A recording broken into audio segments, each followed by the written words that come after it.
What up, what up, what up, what up, what up? What's going on, everybody? What is going on? And woo, woo, what a Sunday night, baby. What a Sunday night. This is not the show that I plan on doing. I thought we were gonna come here and have some fun. We're gonna have some fun and talk about Ottavino and how he may have blown another game for the Mets or just do some fire on some shit once again. But it was all gonna be in fun because I honestly didn't have too much of a problem with a lot of what he said, and I understood a lot of what he said. Like I always tell everybody, don't always react to a little clip or to somebody opinion or whatever the case may be. Go out there and get it for yourself, right? So what did I do? I went and I watched the entire segment that was about 46 minutes long, where Ottavino spoke about everything that he spoke about. But it was more a breakdown of the NOEs that he did on a show that was 2+ hours long. And he spent 46 minutes on the Mets, but everybody focused on 2 minutes here and 2 minutes there. But that all changed. That all changed because all the rumors that we've been hearing about whether Brandon Nimmo was on the trade block, whether the Mets were listening, whether the Mets were actively out there actually trying to make trades, all of that came to fruition tonight as we find out that, in my opinion, I loved Met. I love Met. Brandon Nimmo is traded to the Texas Rangers. And not for Corey Seager as it was being rumored. Not for Corey Seager as it was being rumored, but for Marcus Simeon. Yo, Junior, you dirty son of a gun. Shout out to everybody, man. Shout out to all my beautiful people, man. Shout out to everybody in the chat. But Junior, you dirty. You know damn well this ain't no Ty Huntley jersey, bro.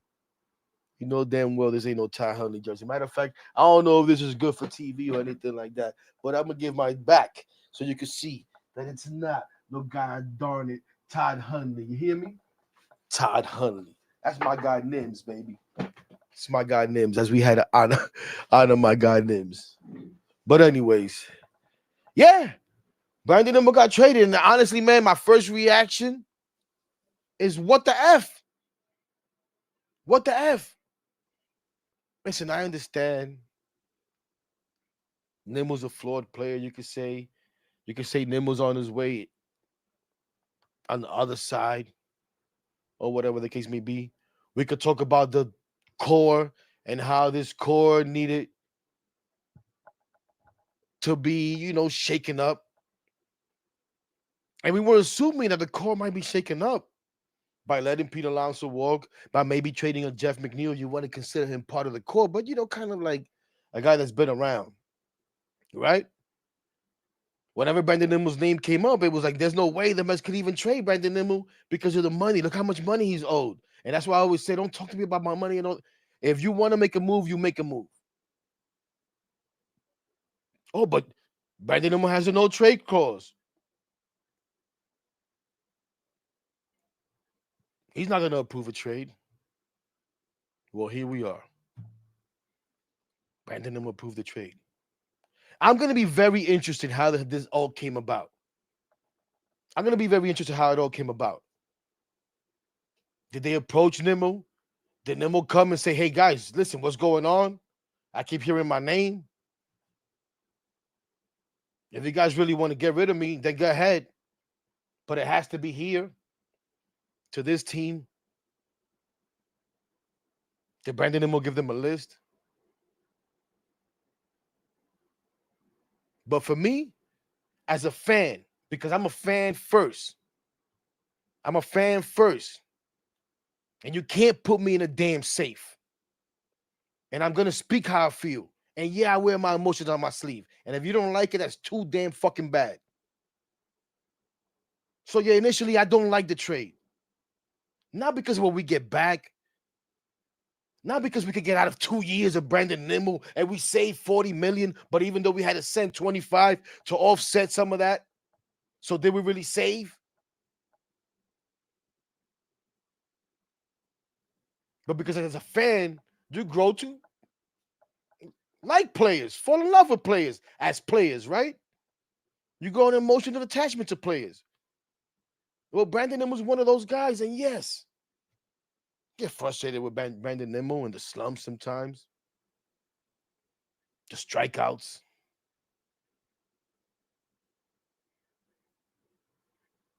Yes, Brandon Nimmo hurt lately. Hell nah. They could try. He could try, but he ain't gonna do it. Not figuratively, and not physically either. So talk all the nonsense you want. And I ain't even gonna say your name because you don't deserve that. You could talk about me all you want on your show, cornball. Anyways. And try to respond to my posts. So yeah. You want anybody want to know how Hector feels? Not too happy. Then you step back. Right? And you think we do need to get better. How can you make this team better?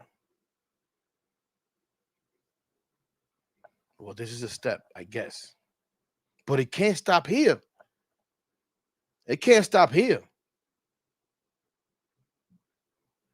Right? It can't be that you're going to play Carson Bench and center field, left field, wherever the hell you're going to play him out there, and you're going to throw Jeff McNeil in left field with Tyrone Taylor as your fourth outfielder. Hell no. This must mean you must be in deep in some other trade talks, or trying to sign one of these outfield free agents. Kyle Tucker, Cody Bellinger.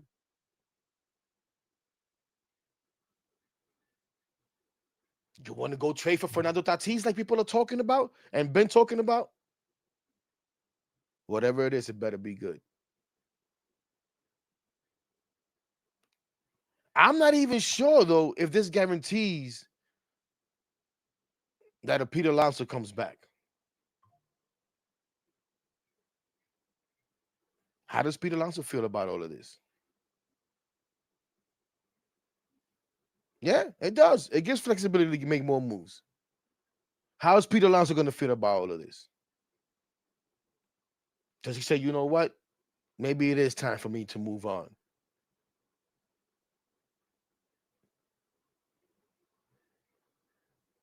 Or do the Mets come correct and offer Peace something, an offer that he can't refuse? It's going to be very, very, very interesting. We've talked about this being a pivotal offseason. We talked about we're going to see what direction David Stearns is going to go in. We even talked about we're going to find out if David Stearns really has autonomy to run this team the way that he sees fit. Well, I think this move tells us he does, at least for now. We'll see how the rest of the offseason goes. But this, in my opinion, is definitely a David Stearns move.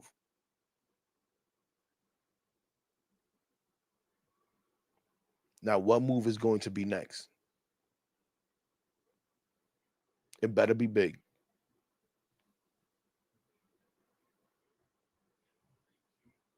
NBC just says Jet Williams is definitely getting moved.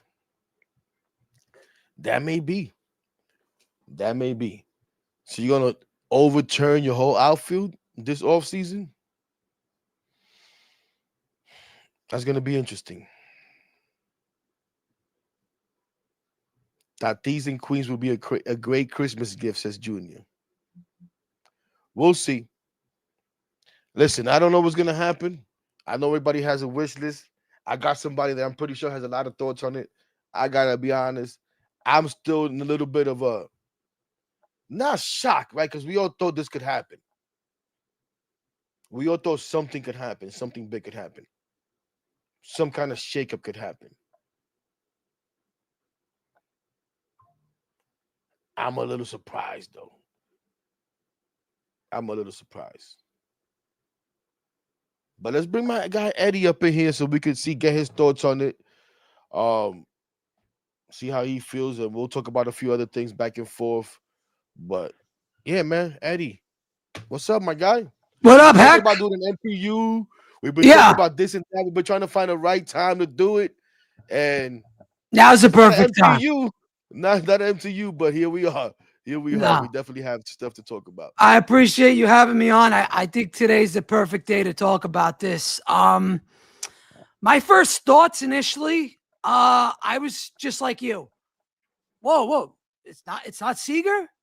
It's not my other crazy thought was it's not DeGrom. It's Simeon. Oh, okay. So let me digest this.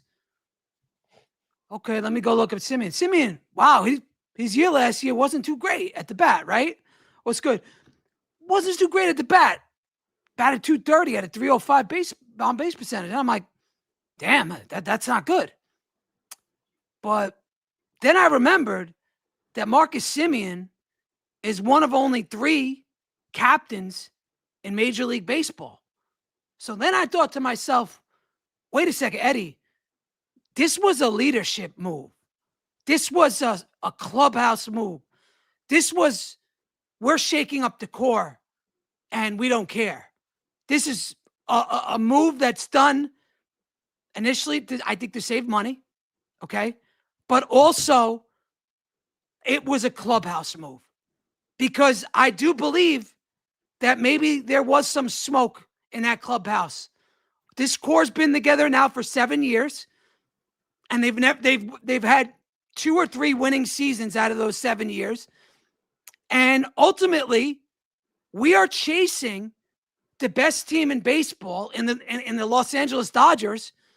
And right now, there's such a far gap that this trade is just a small piece, a small domino. It's the first domino to fall in what's going to be many, many dominoes. But I'm happy with the trade. I am. I think we had to shake this up. We had to shake up this core, and I think we had to do something with the clubhouse. So Nimmo's a better hitter for sure. Simeon's a better defender for sure. There's no debate. And Stearns is doing what he's saying right there. Run prevention. And look, we might get one good year out of Simeon, right? We might He's get one, maybe we 35. get 2. All this talk about getting younger and worried about. Now again, I get, yeah. it's only 3 years left on his contract to Nimmo's 5. I'm not ready to say whether I'm happy with the deal or not. Like you're saying, you like the deal, you're happy with the deal. I mean, you can't be happy. Nobody can tell me they're happy with the trade itself of Brandon Nimmo for Marcus Simeon. You can be happy with what it opens up I'm and the happy they broke up the possibilities. core. Yeah, and the That's what I'm possibilities happy about. and all that. But I also, when you talk about the clubhouse, like what exactly do you mean by that? Because I don't think Brandon Nimmo's a bad clubhouse guy at all. Oh, I don't There's either. nobody gonna tell me Uh, that. no, I Nobody can don't tell me that. believe I don't You know what I'm believe he's a saying? bad club. Now you want to talk to me about breaking up the core, and this is the way to do it because maybe trading a Francisco Lindor would have been a little bit more prohibitive in many ways. We had to add tons of money to that. Yeah, tons of money. If there's fans upset now, forget about it. It would have been, and at the end of the day, that doesn't really matter, right? You make the moves that you feel that you can make to make the team better. That's what David Stearns has to do. So, and I've said it before, we're gonna agree, disagree. We're gonna react to it. That's what we're here to do right now. My initial reaction is, what the fuck? Right. Why you got to trade Brandon Nimmo? But that's because I like Brandon Nimmo. I do, and I'm a fan. I like Brandon Nimmo. Now I'm gonna wait and see what the follow up moves are. You understand what I'm saying? Oh, that's what this is Now, all about. Marcus Simeon, like, come on, like But really, but like second base. That's what we're talking about. Run prevention. or Second maybe base maybe he goes to third. is second base like that big a run prevention spot. Now you want to tell me It, maybe he it goes to can third? it, it He's can be. 35 years old. We're gonna ask him to move to third base. Has he ever He played got a third Gold base Glove before? last year. Has he He's a Gold at Glove. second base? Has he played third base before? Yes, He has. he could play anywhere in the infield. Okay. He could play anywhere. I mean, guy's a What Gold was his Glover. injury last year? Um, I, I don't know off He the played top of my head. 127 games last year. Now, besides that, the dude has played. So I don't know what the injury was. I don't know if that's something to worry about. Let me look this up. But I saw it before. you go back to 2018, 159 games, 2019, 162 games, 2020 pandemic, 53 games out of 60. 21, 162 games, 22, 161 games, 23, 162 games, 24, 159 games, and then 25, 127 games. But I don't know what the injury was. I could look for it, but I don't know. Fracture from a foul ball. First time he played less than 150 games. He fractured his left foot in the third metatarsal after fouling. It was in August, and this led him to be in place on the. And he missed the rest of the season. So from August 21st on, he was done. So he missed. He played up until August 21st. Right. Shout out to Cindy who had that there right away too. Yeah, Cindy's like an assistant producer here, that was awesome. beating Quays to the punch. Um, when you look at his numbers, like you said, listen, offensively, nothing to write home about. I was looking at his defensive number before, pretty good. They're very good. They're very good. Whatever. You know what I'm saying? Again, this cannot be the move. This is not it.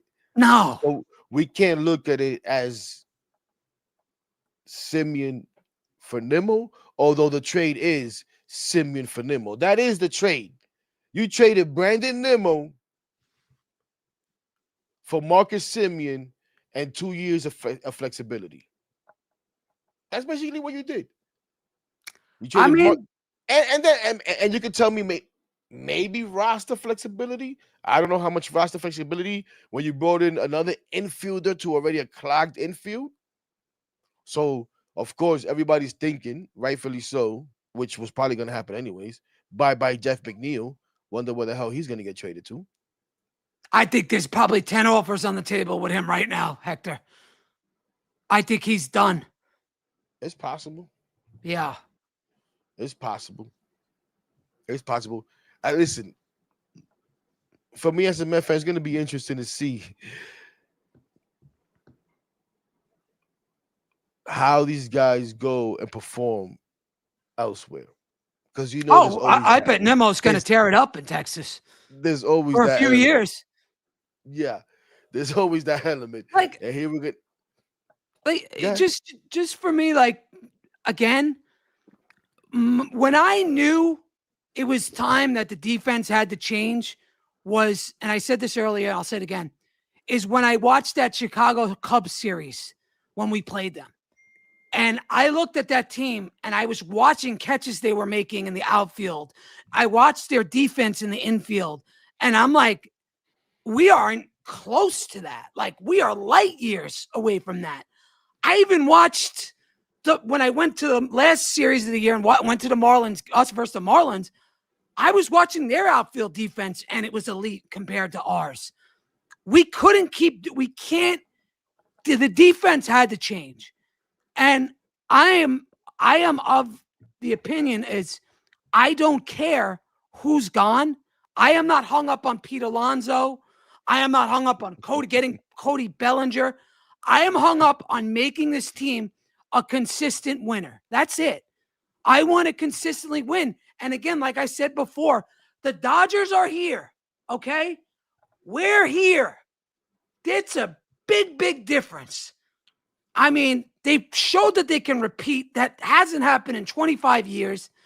It's just, we had to shake this up. We didn't win with this core, Hector. And I know Nimmo was your guy, and he's a hell of a fucking hitter. Hell of a hitter. I cannot deny that. But it just, for whatever reason, it didn't work. It worked 2 out of the 7 years they played together. That core. And I wouldn't be surprised if Pete Alonso's next to be gone either. I mean, at this point, he's already gone. Not necessarily. It's about bringing them back. Hold on, let me go back to Cindy real quick. Quays. And I listen again. Like, we can't be shocked or anything like that. But yeah, like I didn't think it was gonna happen. I didn't think it was gonna happen. But I just thought this was funny. You really didn't think he was going to get traded though after like the rumor? Senga and McGolf next. That's hilarious. McGolf. After what rumor? I mean, there's After rumors, hearing about this Corey Seager thing, I kind of felt like that was leaked by the Mets.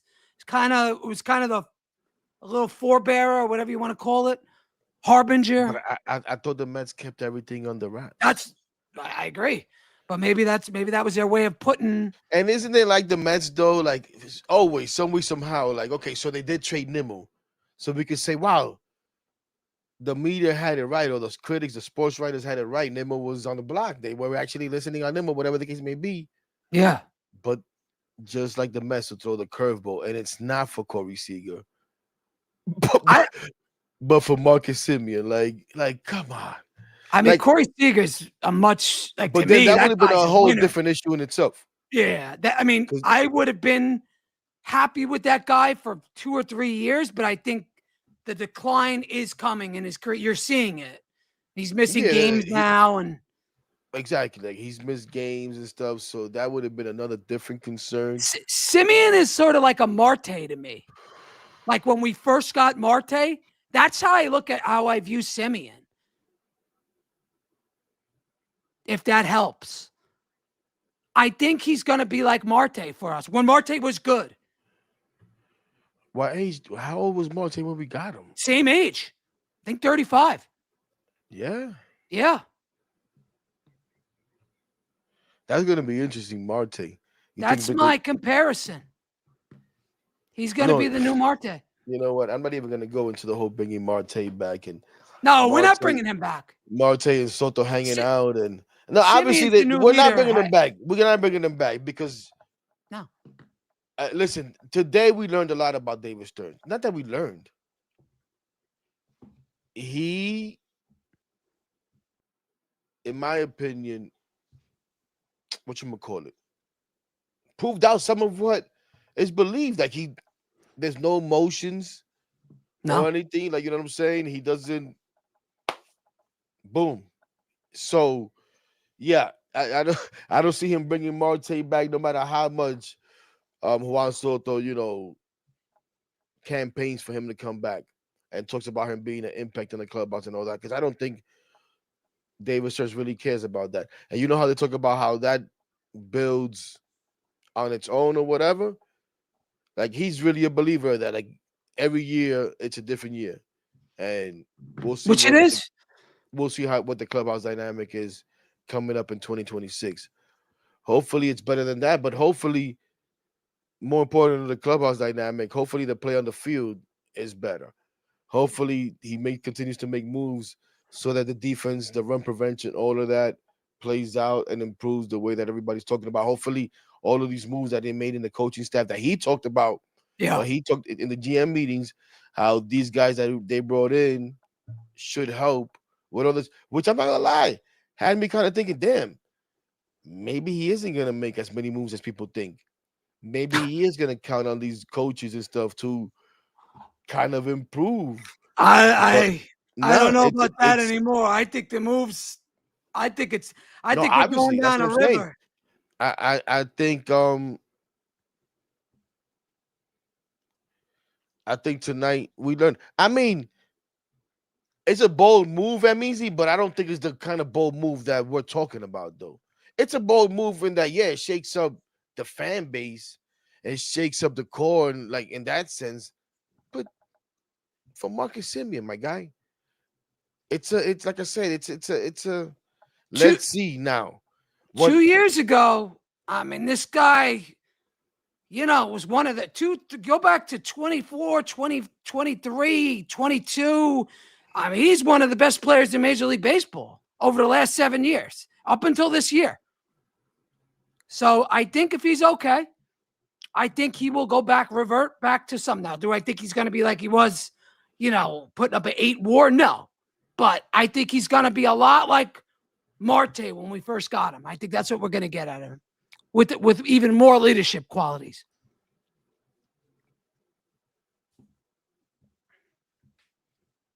And I'm happy. I'm happy. my bad. I'm looking because you said an 8 WAR, and I'm like, when the hell has this guy been an 8 WAR? But Like a 7-7. He was up there. no, in 19 he was an 8.4 WAR. 7.6 offensive WAR. Whatever. 7-7 in 2023. Yeah, 7-7 overall in 4-1. 2023. I mean, 8, like you said, 8, and pretty good average for his 10-year career. Well, more than that, 12 years actually. But he really didn't start playing until he didn't really start playing until 2015 regularly. Right. Hits doubles. Not could steal you a few bases, nothing crazy, like 10. Had 11 last year. But he gives you that glove. Not an on-base guy, though. At all. No, but not a big strikeout guy either, though. Only had 93 strikeouts last year. In 127 games. But still, in 159 games in 24, 105 strikeouts. Yeah, not bad. Not crazy. Not bad. Like, No. we're used to seeing a lot of strikeouts with this At the team. rate that Nimmo was striking out. He was on the 2015 team, Nimmo? I didn't even realize that. I thought he was 2016. I still take Nimmo's bat.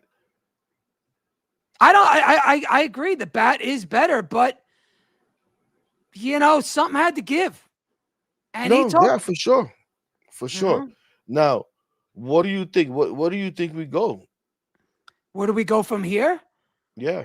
Okay. Or do you want me to talk about left field or just in general? Just in general. Okay. So we have to now make decisions on.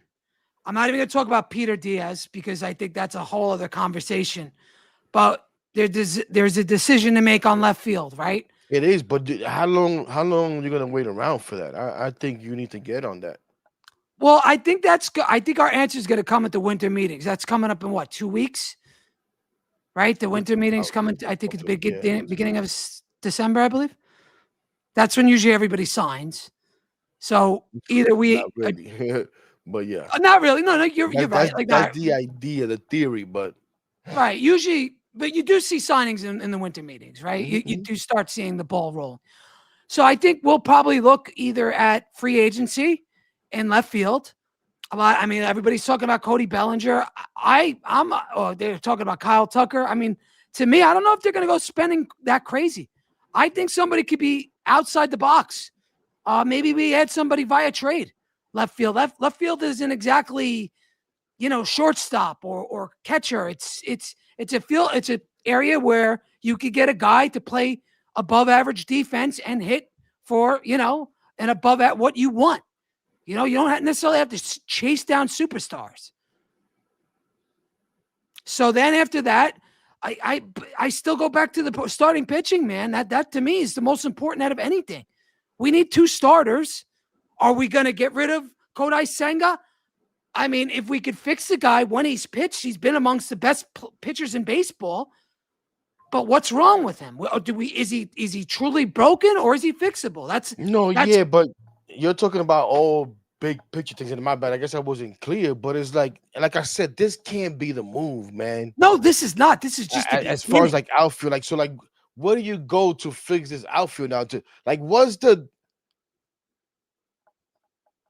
What do you go to? Do you take a look at Bellinger? The responding move to this? This has to be something else to fill that void that you now created in left field. Well, we also have no matter how you look at it, you created a void. I know everybody keeps Tatis. Tatis is a dream. Yeah, I don't know where people. If I'm San Diego, I'm not trading.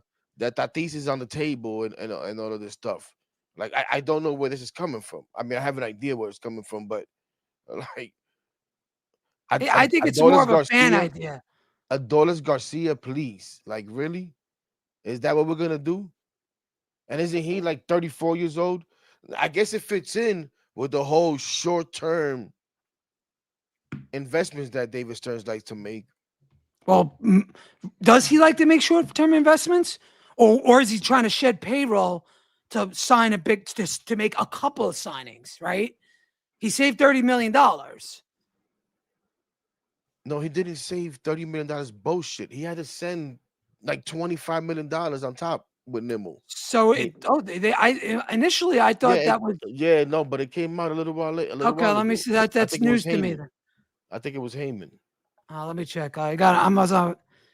Yeah, Passan didn't report that. All right, let me check it. Yeah, I believe you. No, no, unless I saw the wrong thing. Mets are sending $5 million. That's Oh, nothing. 5 million, 5 million. My bad. So that's they saving 27 million. Yeah, what the hell? That's What? nothing. Yeah, so they're saving What's they even save the point 27 in million. that? What's even the point in that? To cover travel and shit? Like, what the hell? That's like, yo, here's $1 million a year for his next 5 years. So he's not I at guess. instead of being 20, he's 19, right? Yeah, I guess. He'll hit well in Texas. No, no, he's gonna do well. Nimmo's a good player. Nimmo's gonna be motivated. I'm pretty sure.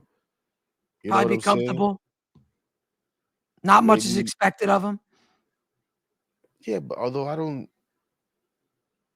know if he struggled with expectations. He never did. I mean, he's a streak was very streaky though. Be Yeah, curious to see but now. Did we need that? I think Simeon was also brought in here to be a right-handed bat. I truly believe that. Like we don't have that. We had a lot of strikeouts too in this lineup, and he did strike out a lot. I'm not saying he did, but it's not no, he crazy. did. He damn sure did. He damn sure did. Are you so like? I truly believe that McNeil's next. I think a deal's already on the Has to table. be. Yeah. And I think then we find that, like, I think the Simeon thing now, the next move is not left field. I think it's whether Simeon's going to go to third or second. That's what I think the next move is. So Yeah, if but McNeil's gone, that's in-house stuff like that. He's already here. I'm talking about now how you start filling these things out. You right, but gotta is get some offense in here. I hear all this run prevention nonsense, but now you just lost 25 home runs and 92 RBIs yeah, that yeah, but Marcus we Simeon is not replacing. I don't know how many runs he drove in. I know he had 15 home runs, so I guess you get 15 of those back. But how many does he lose coming to City Field? You know what I'm saying? So if we gotta. he's healthy, I think he's a 20 home run guy. He's not like a terrible like he's been like low with the average the past few seasons, I believe. But in 2023, he hit 276. Before that, 265, and then 285. Like, he's a career He had 253 29 hitter. home runs. But Texas is like a hitter's park, no? I don't know if it's as much as a hitter's park as the old Arlington. Remember the old when A-Rod played at? Yeah. I don't know if it plays exactly like that. Because, like, if that was the case, you'd see more home runs out of Seager. You would have saw more home runs out of the other guy on their team. I forgot his name. So I mean, I see Simmons hit more home runs than I thought he had 26, 29, 23. Yeah, I Before think we'll get a 25. 20 plus home run year out of him next year. I think he's going to be fine. I really do, and I think he's a true leader. I mean, you don't just get named team captain for nothing. That's like, yo, your resume is sparkless, your reputation is spotless. You don't get named team captain if you're if you have any sort of bad reputation. This guy is a leader. If you're named the team captain, that's impressive to me. It is. This guy's 35 years old, man.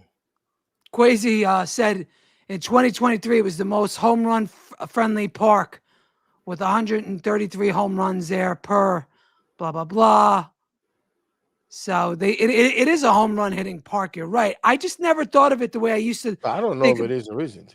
Yeah, well, Quasi Some said it people was have in said is twenty-three. some have said is a pitcher's park. Shout out to my guy Rob, man. Now it has to be right, Rob.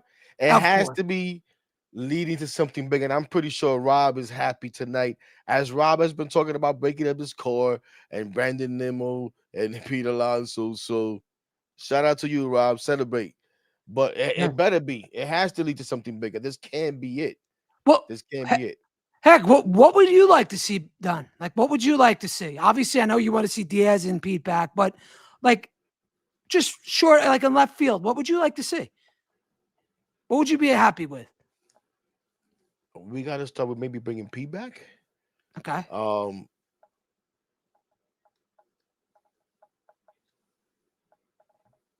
Shit, I don't know, man, because I didn't think we were gonna have to go this way, bro. We had to I didn't though. think we were gonna have to go this way. So I haven't really looked at any outfielders, and maybe that's my bad, right? But obviously, you think about the free agency, and I gotta say, you gotta go out and try to get Bellinger or Tucker. But that's gonna be the big move at Measy.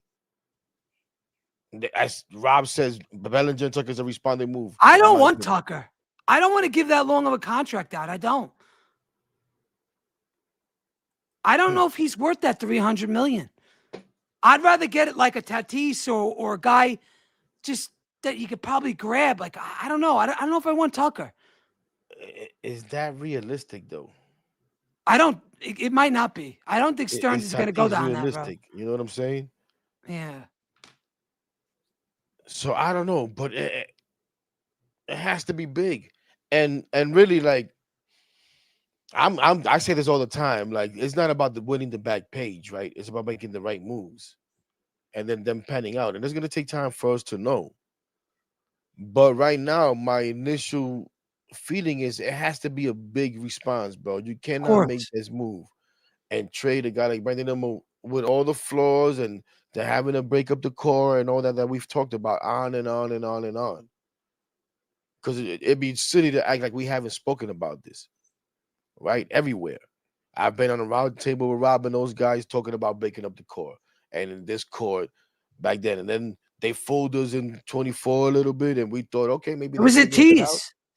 Yeah, we thought maybe they figured it out, but then have a good time at work. I mean, a good work shift today, brother. Let's go Mets, no doubt. So here it is.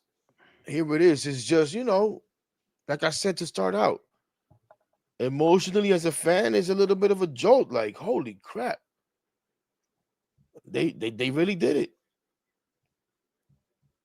They really But did it. how many years did we go and watch this team just never click? And even when it came together, it wasn't enough. So we had to do something. And I just think this is move one. This is the first domino to fall. We're going to see now what David Stearns is really worth. And again, I'm going to pass judgment until February when they report the spring training. Hopefully the roster's all set by then. But I again, watching other teams and watching the Mets, at nausea, we No, watched no, what they the look Mets, slow. They look unathletic a lot of right. times. Yeah, They for look, sure. Almost like yeah, watching the Knicks and other teams. But yeah. anyways, It we'll was, it leave that was alone. like, we watched again. I bring up that Cubs series for a reason. Like when I watched their outfield and I watched our outfield on the same day, it's like, holy shit, their team is so much more elite defensively.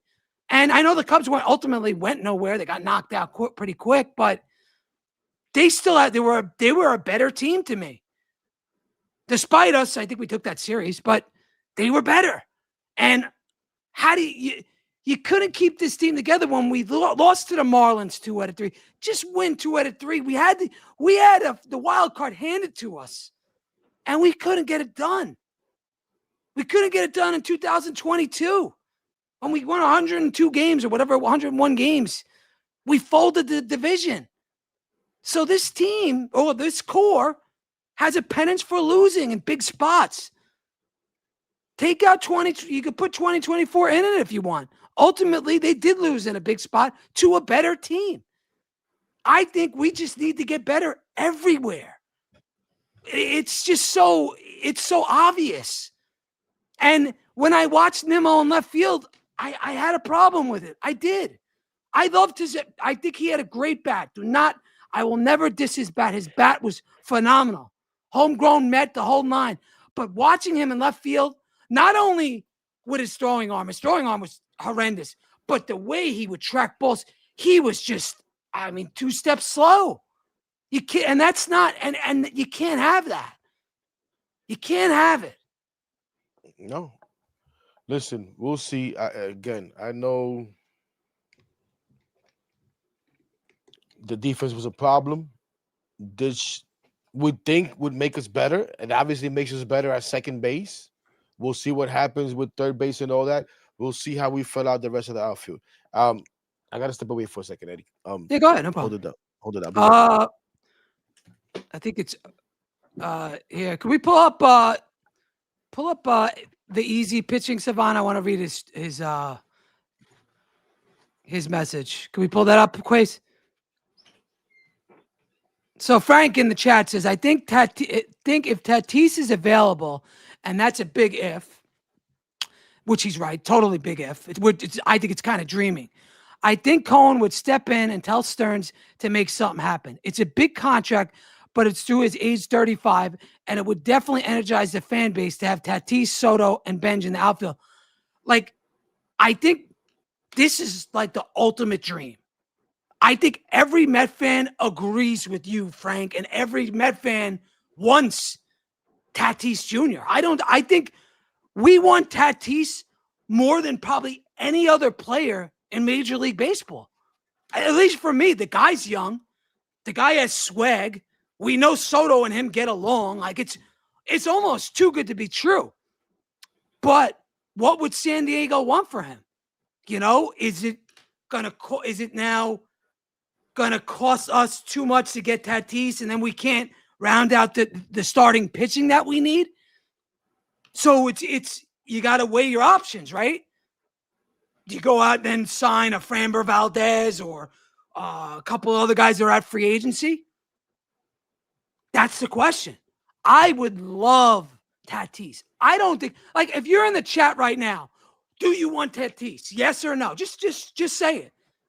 I literally think 99% of Mets fans would say yes to Tatis Jr. The guy's the real deal. He's fucking phenomenal. Yeah, and he's the ultimate dream. He is. But can we get him? That's the question I have. Can we get him?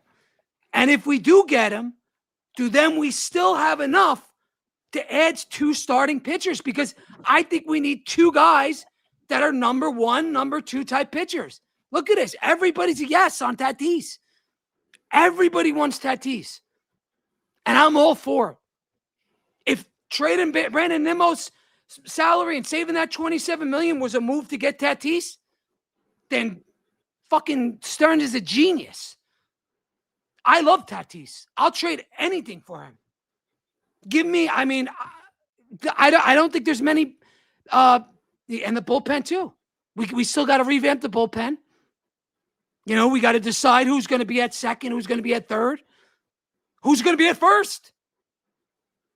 That was my thing on Tatis. I know you heard the whole thing, but I covered you, Hector. No, it's all good. Hector's giving me some serious side eye after that. I gotta see it to believe it that was the move. I gotta see it to believe it that this was the precursor to going out there and get Tatis. If that's the move, who the hell is gonna be upset about that? You know what I'm saying? Everybody wants Tatis. Let's go.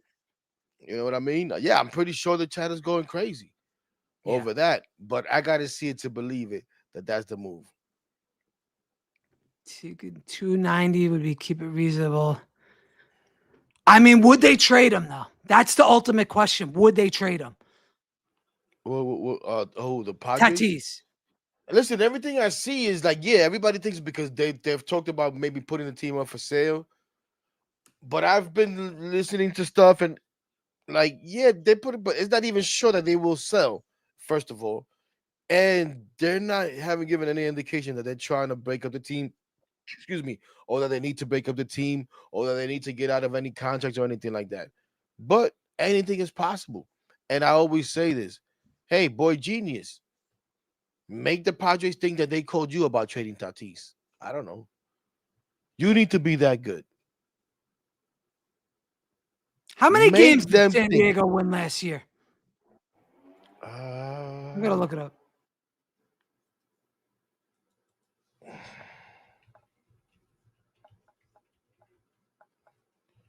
Definitely more than us, right? No. I just want to know the exact number. I got you. 90 games. Yep.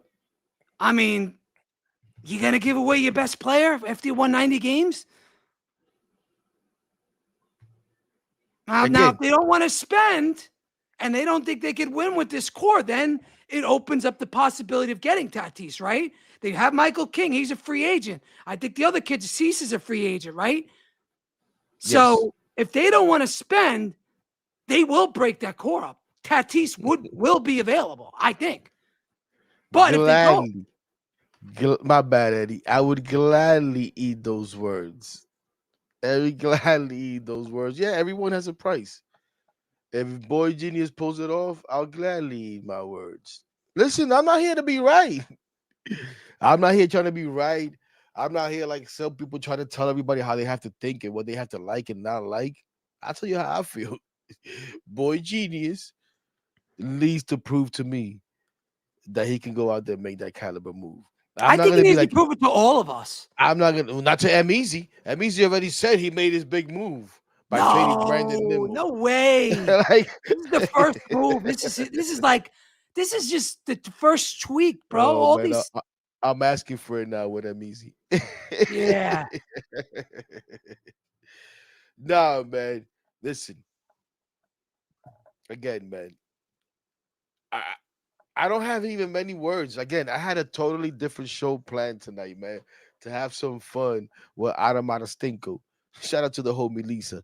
Remember when we named him Adamada Stinko? Ha! He tried to throw us another stinker at us. But it really wasn't. It really wasn't. If what I always tell you guys, man, don't take people's opinions. Don't it it's hard to react to 30 seconds. When I first saw the clips coming out, I was like, what the hell? Right. What are we doing here? And listen, I get it. I get it. Even me, who's been accused of being a Mendy apologist, a Mendy butt kisser, what else? There's so many things that A I've been mending called. stand. Yeah, Mendy Stan, all kinds of stuff. Even I had criticisms of Mendy and the way he handled the bullpen sometimes. It's just that it was so much that I had to kind of like defend my guy sometimes, and some I just didn't really agree with, right? But Ottavino's talking about how. Want to bring up Listen, that clip for everybody so they could. I will. I will. You're right. You know what? Let's bring up the clip. How about that? I do have Yeah. the clip ready because like I said, I was preparing for that. I was preparing for freaking A totally different show. a totally different show that was gonna be anyway. So let's bring Ottavino talking about Carlos Mendoza. And again, this was 46 McGill minutes, goes down. right? Yeah. This was Explain that 46. to everybody This so was they know. actually a 2 hour plus show that he did. He's been doing, I guess, breaking down each division. That was the NL East he was doing. He spent 46 minutes on the Mets because how he said to begin with, how did he start it? This is a very tricky offseason for the Mets. A tough spot for David Stearns and Steve Cohen to be in, but mainly David Stearns. And haven't I said that? Haven't we all said that? It's been my theme the whole offseason. It's a pivotal offseason. All eyes on David Stearns. What's he going to do? Which direction you're going to take? He even said this is no time to reset. Yes. This is kind of a reset, but in a different way, right? It's not a reset that we're gonna break it up and we're gonna go win 70 games, 60 games. No, No. it's a reset that you're trying to move things around, hopefully, still with your sights on winning and getting to the playoffs and making a run in the playoffs. Now we'll talk about how far that run is as the team develops. But this is how he started this. And then he went into a whole breakdown about it. He looked at the projected lineup. He looked at the free agents.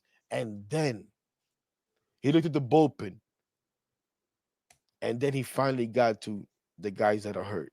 And this is where he started talking about Mendoza and stuff that we've heard. But let's listen in real quick for those that haven't heard. Yeah. Strategy.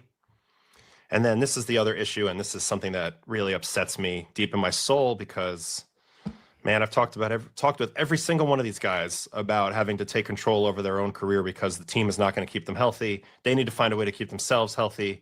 McGill goes down. Garrett goes down, Kranick goes down, Daniel Nunez goes down, Danny Young goes down, all Tommy Johns, not to mention Drew Smith. Raley had a Tommy John. It's just too many injuries. So they have to figure out something, whether it's their protocols, whether it's the way Carlos uses these dudes. so haphazardly, whether they even care about keeping the guys healthy or not, but they need to be better than this. This is embarrassing. This is actually pathetic. Like, pathetic. I would have never let this happen if I was on the team last year. At least half these guys wouldn't have blown out. I would have protected these dudes myself. I would have had to jump in front of them myself. Now, I'm going to stop it right there real quick because I know he says I would have done something myself and I would have jumped in front of them. Like, what exactly Yeah, does he what are you mean gonna by do? that? You know what I'm saying? And then I was thinking back to the end of his tenure as a Met. Yeah. And, bro, he was pitching a lot. Yes. Times that we were like, every why day. the hell is Ottavino in this damn game? Yeah. He was pitching in the 5th, 4th, 8th, 9th. It didn't matter. He came out of venue 2 innings, 3 innings, 1 inning. You know what I'm saying? Like, enough. Yeah. And I wonder if that's how he was stepping in, by making himself available more than other guys, or was he really speaking up for guys? I don't know, man. Maybe he thinks the Mets used him so much that they cut his career short. You ever think that? And that's why he's talking like this? Maybe. But if he's talking about stepping up and speaking up for guys, then you would have thought he would have stepped up and spoke for himself, right? Facts. That's why I'm looking up his innings pitched with us just to see if there's any difference. So let me get to it. All right. So he was with us from 2022 on to 2024.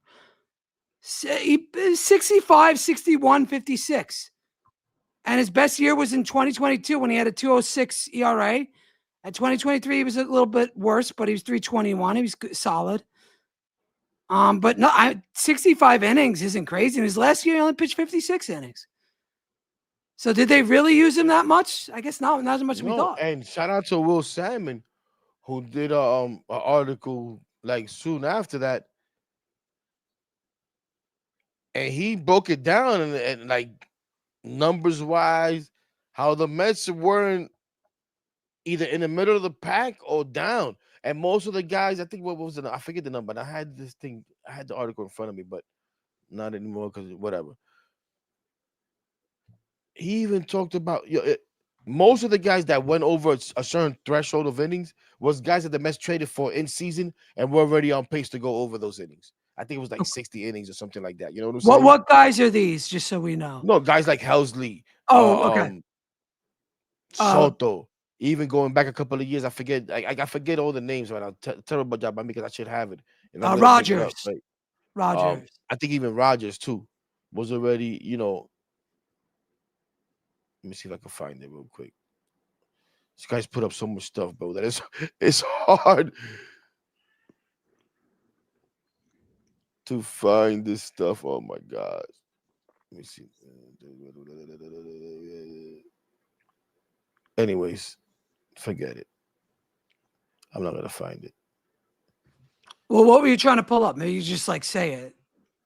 No, because Will Salmon did an article and he, when he talked about all of this stuff and he looked into the usage. So I want to kind of like reference some of it because it was a lot of good stuff. Oh wow, okay. Yeah, you know what I'm saying? Besides what Ottavino said, which listen, like I said, but my thing is like there were times that people were complaining about why he ain't used this guy, even this past season. Why he ain't used that guy? And he would tell us, oh, God, this guy wasn't available. And people would be like, oh, but he only pitched this much. He only pitched this. The Mets didn't. I think one of the least teams to use guys 3 days in a row.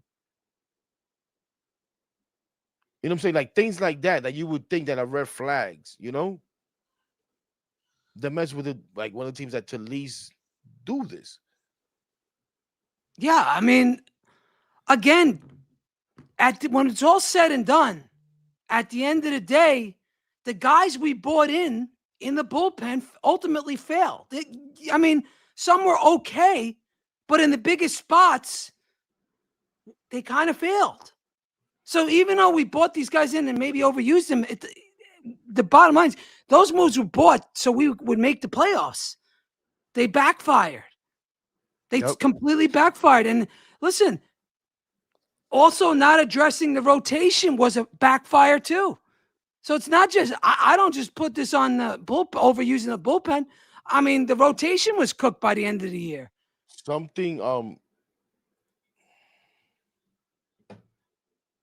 is something I thought about too, Junior.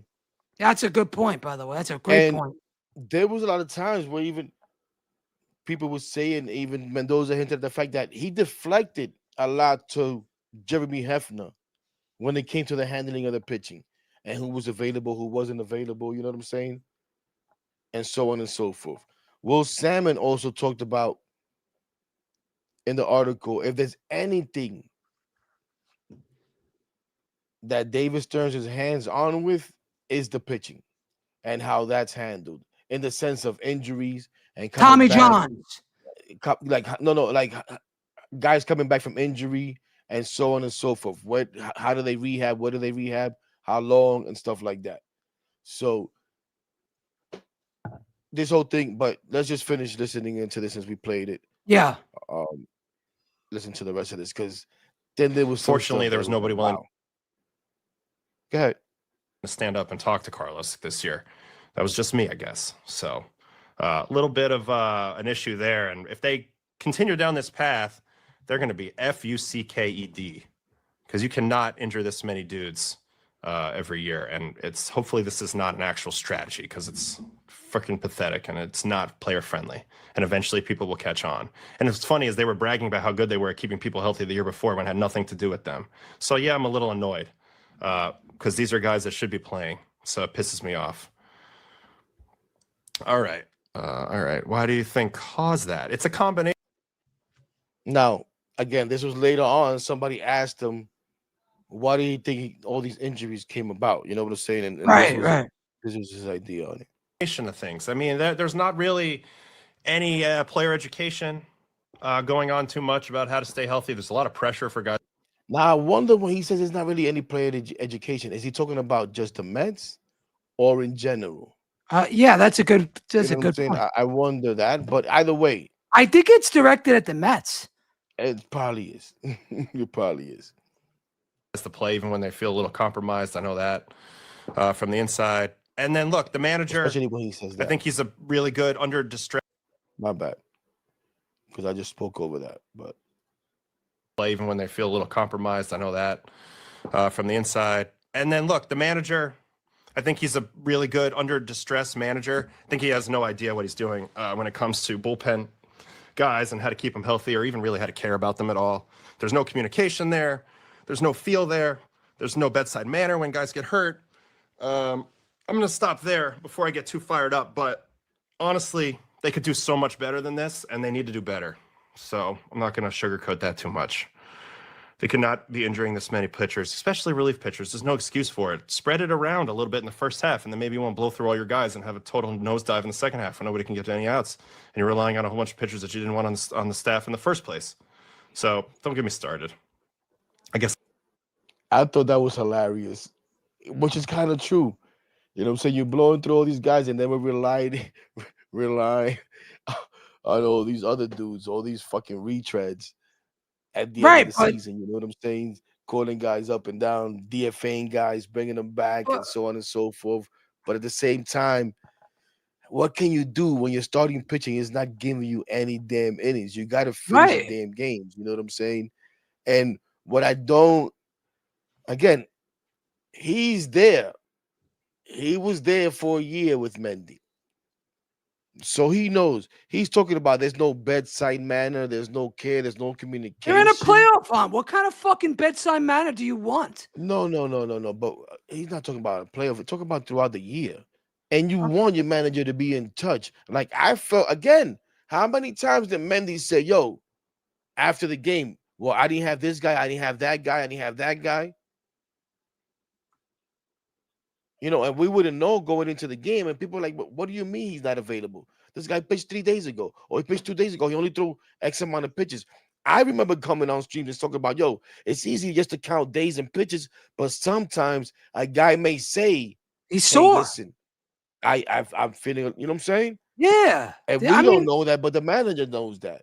I don't agree with this. Yeah, the way he's talking is like that wasn't going on. And in my opinion, it's not what we've seen. You know what I'm saying? Correct me if I'm wrong, and the chat might be able to correct me. But didn't the Dodgers in 2024 use the most pitchers in Major League history in that year? I'm pretty sure they did. Yeah, so this is not just a Mets problem. This is a Major League Baseball we just problem. passed them though, Eddie. That might have been the case, but we just went right by them. Okay, but again, this is an MLB thing because everybody throws max effort. It's max effort on every pitch, velocity. That's what's taught to these guys. And you could say, "Oh, well, we pitch these guys too many innings." Like you said, Hector, who else was out there to pitch? We were lucky to get 4 innings out of a starting pitcher in August and September. We were lucky. Guys were going 3 innings down the stretch the last 2 weeks. It was pathetic. I mean, what's his name? Who was it that pitched a great game against the Marlins in the second to last game of the year? The guy from the Yankees. Wait, I'm sorry, I kind of lost my. Clay Holmes, right? He went out. Yes, he pitched a lot. He pitched a career high innings, but in the second to last game of the season, he had one of his best games all year. So how could you really say that? I think this is just a product of Major League Baseball now. Everything's max effort, max velocity. They don't care about the pitchers. The injuries definitely is the emphasis on velocity, the emphasis on spin, and all that. Where I'm a little concerned, that hurts. Where I'm a little concerned is still having communication. That needs to be there. Having the feel for your guys and how they're feeling and how they take, you know what I'm saying, and when they need it, like those conversations need to happen. Well, we didn't hear Edwin Diaz ever complain. And guys there were people complaining that Edwin Diaz didn't pitch enough this year. Agreed. So, how could you say that? Because, that's why I brought Edwin Diaz up. There was the thought process behind that we didn't pitch him enough at all. And I'm with them. That's what I'm saying. And again, shout out to Will Salmon who did the article and broke it down in his 2 innings and appearances and back-to-back days and all of that stuff. And the Mets were middle of the pack, or Laura on the good side. You know what I'm saying? John Gibbons, who was their bench coach with Mendy, and he left the organization. He said in the article, "I think to go after his bullpen usage is wrong. I thought he did a tremendous job trying to protect those guys. I know his heart. I know his mind. He had those guys' best interests at heart, and anyone saying otherwise is just wrong." That's a bench coach that left. He could have trashed Mendy if he wanted to. He didn't. No. He also said there were times that he was upset with how they weren't using guys. He felt like guys should be used, if anything. Gibbons himself, he felt like, if anything, he was too protective, maybe. Yeah, exactly. Okay. You know what I'm saying? Yeah, I saw that. Yeah, it's a Major League Baseball issue. I don't think it's a New York Mets issue. I really don't. And I mean, honestly, that was the most critical that was, and he obviously didn't like that part about Mendy, but he was also complimentary of Mendy. He was a little critical of Stearns, and I think Frank said I should see what he said about Nimmo. What did he say about? Yeah, what did he say? I would like to hear that. Let me tell you guys something. I say this all the time. I like to go to the horse's mouth. So not only have I seen what he said about Nimmo, I've seen it probably 1,000 times. I've watched this thing in its entirety about 3 times. I had to go in there and make this clip amongst other clips. So trust me, I seen what he said about Nimmo. Now I thought it wasn't relevant now because of what's happened, but let's bring up what he said about Nimmo. Here, how does Stearns approach a player like Nimmo who has a no trade clause and trade without alienating him? This is a very delicate situation. Let me speak about this for a second. When I saw that Nimmo popped up on the trade rumors, I said, "Oh boy, that is not going to sit well with Brandon." Brandon's a very proud player. Brandon got pissed when they did a Yankees Mets team a couple years ago, and Andy Martino had Verdugo as the left fielder and not Nimmo. I saw Nimmo go at Andy Martino in the hallway about that, and I was like, damn, you read the paper like that? You care about what the talking heads say that much? That's surprising to me. Also, I don't think he liked all the talk about Lindor being the captain, just based on one of the articles I read. Now, I don't know any of that inside. Nimmo's a very gentle, nice, great. Now, I think this is very important. Because a lot of people took this as if it was factual, right? Right. And that's the thing. Here he speaks in fact and in opinion. It was a fact, according to him, what he witnessed with his own eyes. I can't dispute that. Only Brandon Nimmo could dispute that. Andy Martino can confirm it or dispute it. Whatever that will happen, maybe somebody else that saw it. But that's I can take that as fact. He said he witnessed Brandon Nimmo have a conversation with Andy Martino. Martino. Listen, I'm not gonna make a big deal out about that. There were every Met fan I saw reacting to that. I remember that. I Every did Met too. fan reacted and said that was bullshit. That he put Verdugo there in this stupid ass made up fucking team that who cares anyways, right? So if Nimmo was upset about that, okay, he had a conversation with Martino, okay. Now the part about Nimmo being upset about Lindor and the captain conversation, that's his opinion. Right. That's a fact. That's his opinion, he said, of an article that he read. Whatever, dude. Right. That Make that makes. nonsense. Why wouldn't he say And from my time and with the Mets, I exactly. thought this? Exactly. I saw Nimmo be a little bit upset about that would have been different, but he didn't say that. But I'll Article. add this. I myself have talked about. I wonder how somebody like Nimmo and these guys react to that conversation. Because they may think like, no, but wait, what about Nimmo's the longest tenured Met? We see Nimmo as a leader in this clubhouse. How about him being a captain? Maybe Nimmo himself. Right. So again, is that a big deal? No. And not in my opinion, but I think the important thing is this is his opinion. Just like that's my opinion, it's his opinion, not a fact. Not a fact. Just based on one of the articles I read. Now, I don't know any of that inside. Nimmo's a very gentle, nice, great human being, but I think he's a little proud of a player. And so I think he also likes potentially being a Met for life. I think there's a world in which Nimmo could have a couple more great years and get himself way up on the Met leaderboard. And you might start to think about his number getting up there in the rafters. That's how long he's been a Met. So to me, it's going to be hard to convince him to go. I think he's going to want to stay unless he feels super disrespected, and then he'd probably go to some place he's comfortable. But this is an eggshell situation. It's an eggshell situation. Stearns is not the best at communicating. So I would love to be a fly on a wall for this conversation. That would be so exciting to me. But I don't know what's going to happen. I love Brandon. I really love Brandon, but he's definitely a proud player, and we'll see how this plays out. This is an interesting dynamic for sure. And that's that. I don't think really there was really much bad with that. I didn't that Lindor thing. Like, what the hell? You want to say why you got to throw dirt out there? That's stuff should stay behind the scenes. The Martino conversation. Okay, I guess whatever. But I thought it kind of shed light and provided context to what he was trying to say about Nimmo. All right, maybe you could have provided that context a different way. It's irrelevant now, right? It's irrelevant now. Like you said, it was going to be an interesting conversation. I still wonder how that went. I'm pretty sure sooner or later we'll see reports. We'll see. We'll want to see what Nimmo has to say when he finally speaks to the media. I'm pretty sure there'll be stories about how Nimmo, came about that Nimmo agreed to waive his no trade clause. Did they approach Nimmo beforehand and he gave a list? Like he said before, did they say, hey, we got something going on with Texas? Are you interested in going there? I don't know. They had to come to him and ask him if he's interested because he has an NTC. So. Oh, Salmon has an article. Let's see. Yeah, it just popped up. One just came up on that. Yeah, let's see if we can see anything here real quick. I have it on my phone if you like. What Brandon Nimmo trade can mean for Alonso and Diaz, that one? Mm-hmm. So for anyone wondering about how the New York Mets feel about sentimentality, a big topic as it pertains to free agents Edwin Diaz and Pete Alonso, well, President of Baseball Operations David Stearns delivered a convincing answer. I just said this myself a little while ago.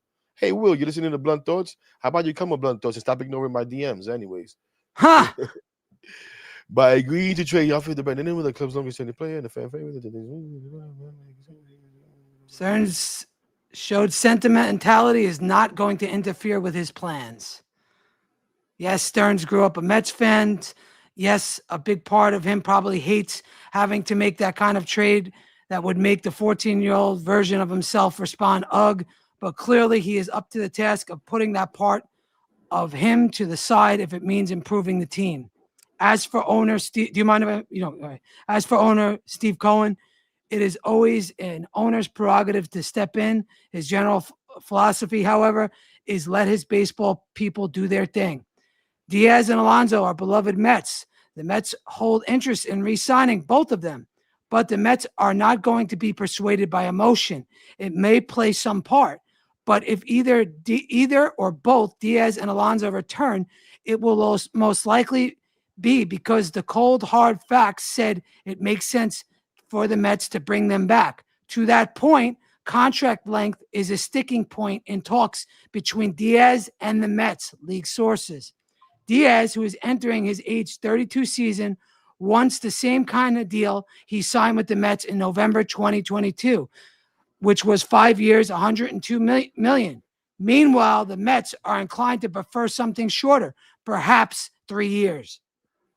If the Mets and Diaz fail to reach an agreement, the expectation is for New York to more aggressively pursue free agent relievers Devin Williams and Robert Suarez.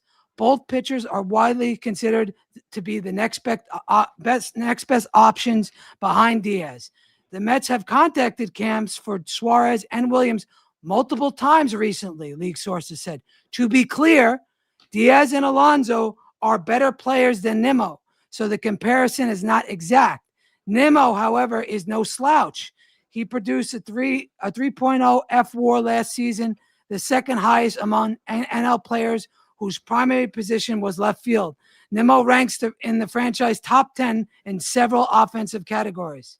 He also earned Mets fans' approval, sprinting to preferred base, blah, blah, blah. And always finding ways to improve. Definitely, I appreciate that. He's always improving it year after year. I've talked about that. I definitely improved that. Okay, so you want me to read the rest or just Go ahead, sure, why not? the move? And again, this comes from The Athletic, Will Yeah. Salmon, The Athletic. We're not trying to steal anything from anybody. This Yes. is courtesy of The Athletic, written by Will Salmon. Stearns must have evaluated the Mets as such defensive challenge team that he was going to stop at nothing to upgrade run prevention, as he referred to it after the season. Chicago, the clubhouse, be damned. Simeon, 35, is not the hitter he once was, but his range, per Baseball Savant, remained elite last year. And around the league, he is respected for being a hard worker and incredibly durable. Also, it was always going to be hard for the Mets to be a strong defensive team with Nimmo, an average defender in left, and Juan Soto, who grades below average in right. The move tells us everything about how Stearns viewed the 2025 Mets. Despite missing the playoffs on a tiebreaker, they were not close to being good. The priority for the Mets this offseason, fresh off landing Juan Soto, was not to simply improve on the margins. They wanted a serious makeover. The Mets gave their core, Nimmo, Alonso, Lindor, and McNeil, the runway to continue after 2024. They had earned as much after redeeming a poor first half with an enchanting second half. In 2025, however, the opposite happened. They lost that privilege with the historic second half meltdown. Hold on. The Mets are not done, as The Athletic recently reported. They needed to trade some players off their roster before any potential serious pursuits of big names in free agency. Given their roster construction and financial commitments, it was too challenging otherwise. Trading Nimmo just made it easier. The biggest area that needed improvement defensively was the right side of the infield. That just so happens to be where Alonso plays. They already upgraded there with Simeon, so that tells us Simeon's going to play second. My words. Whose presence makes McNeil, who is a tractable trade interest, more expendable. It's certainly possible they may want to do more. That's not to say they don't want to bring Alonso back. It's just as The Athletic reported immediately after the season, he will likely have to play more games at designated hitter if he returns to Queens. No matter what, the Mets do from here, whether they bring back their star free agents or not, sentimentality is not going to hold them up. Before the Mets hired Stearns, rival league executives praised him for his ability to make decisions free of emotion, calling to trade Nimmo for an upgrade defensively at a key position of need. Exhibit A. End of article. And there's that. And there's that. There's that. So, yeah. No, that's it. Listen, we'll see. We'll see. Again, it's gonna be very interesting to see what move comes next, or what moves come next, and what direction to go to. Obviously, trading of Jeff McNeil. If Pete Alonso is steadfast on playing more first base in DH, at least initially, how they handle that, and if they move on, where do they move on? Right? I don't think Bellinger's the lock everybody's saying he is. Well, I think the Yankees are going to make a very good offer. I don't see that as a lock at all. I would love him. I think he's great because he plays many different positions. And the question would be, the Yankees are going to try to bring him back, and would Steve Cohen see this as a must have at all costs type of move again? Like I don't think it is. You know what I'm saying? And again, I think we've seen right now, and it's something that I wanted to see, is who's in charge this offseason. And I think it's obvious it's David Stearns. And the reality is, it's how it should be. It's how it should be. You hire the baseball people. You brought this guy in here. You waited around for him. You got to let him do what he sees fit. He took 2 years to evaluate. Gave the core 2 years? Yeah, one was good, one wasn't. He evaluated everything. He evaluated the whole team. The core. Now, we'll see. I wonder how much of this youth that he keeps talking about that needs to play is he going to let play? You know? Well, I mean, the consensus right now amongst Mets Twitter, again, this is what I'm just seeing on the timeline. I don't know if I agree with it. The consensus is that Benj is going to be the center fielder. And I don't. Is this guy ready? Some people are saying now that Benj is going to be probably in a trade for something bigger. Okay. Again, it's all about. I don't know, Hector. My biggest question is, what are they going to do with the payroll? Are they because to me, you have to spend tons of money to make this team a winner. You have to spend tons of money, tons. Right. Again, but is he going to do that? That's what I'm saying. Is he going to be more about letting the young guys play that are not making money? So he's going to is Viento's going to be a big part of this team that people don't think, whether that be playing first base and DHing and splitting first base with somebody else that maybe comes in as part of a lefty platoon. DH. Yeah, with that lefty DH platoon at first base. With a Vientos, I don't know. You know what you just brought up? You just said, basically, is this going to be a bridge year? Which, oh God, if we go to the kids, it's going to be a bridge year. It's not going to be a winning. I don't think it'll be a team that could. Maybe they could scrap into the playoffs. But again, if you want to win, you're going to have to spend a ton of money. What, though? A bridge year to what? Does that mean you bring? Hey, we have. But if we play what I'm saying, Heck, is if we start playing Benj in center and all the kids and all this, how many games are we going to win? What are you going to win? You'd be lucky to win 84, 85 games. At the same time, we have talked about you need to get young, right? You need youth to win as well as much as veteran. You talked about how slow we look and all that good stuff. True. I've mentioned how, listen, it sounds like he has this big belief in his farm system. Now we'll see. Or he might be saying that for trades, Hector. He might be trying to build these guys' values up by, talking about them. That could be the other side of that coin. Absolutely.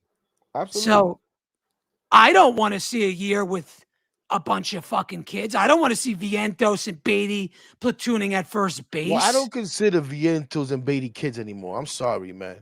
Okay. I don't like that's enough of the. But if that was to present itself, I'd be highly disappointed. Unless we sign Kyle Schwarber.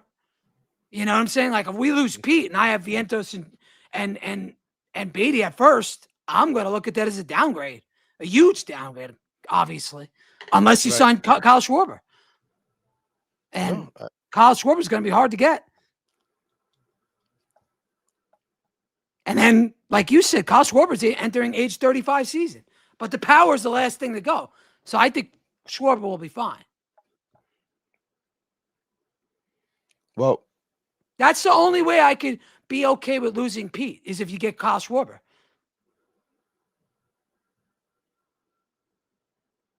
And he's your primary DH. And then you decide to platoon at first. How old is Schwarber, you said?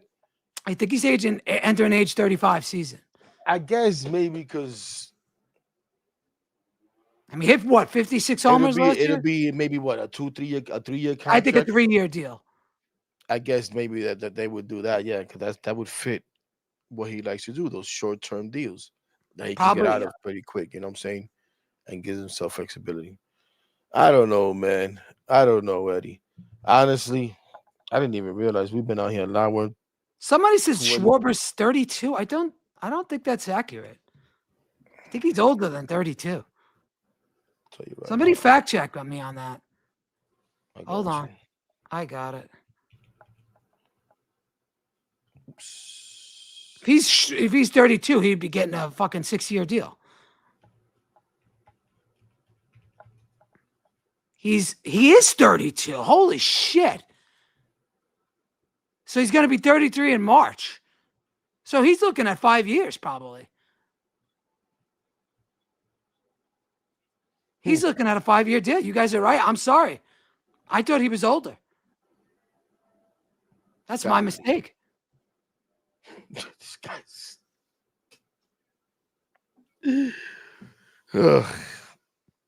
I think Schwarber gets 5-6 years easy. So 33, 34, 35, 36. A DH though? He gets at least 5 years. At least.